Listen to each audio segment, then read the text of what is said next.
Welcome. In front of me is a Samsung Tab Active, and today I will show you how you can enable your power saving mode on this device. To get started, pull down your notifications by swiping down from the top of your screen like I just did. Then swipe down once again on this panel to extend the list of toggles.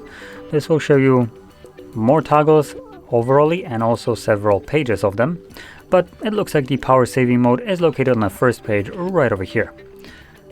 So once you find this toggle, you can simply tap on it and it will enable it.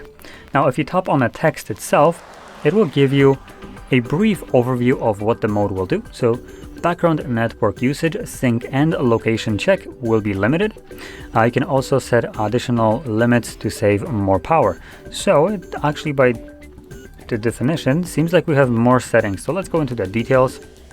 I'm gonna turn it off, and this will allow us to also limit apps and home screen. So for maximum power saving, allow only selected apps, limit all background activity, turn off edge panel, and change to dark theme.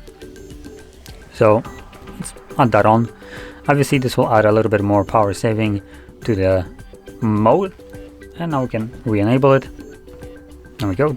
Now this appears to be the more intrusive power saving mode, I would call it. So it limits your device severely. As you can see, you only have several applications. Your notifications still seem to have all the toggles, but you do lose wallpapers and stuff like that. So it does change how you actually utilize the device a little bit. Anyway, we can select the turn off right over here, and the device will go back to functioning normally. So I'm gonna go back to the power saving mode and turn that off. Additionally, you can also disable the limit CPU speed to 70% if you find that your device starts to perform slower than you would like it to perform. But anyway, with that being said, hopefully you found this video helpful, and if you did, don't forget to hit like, subscribe, and thanks for watching.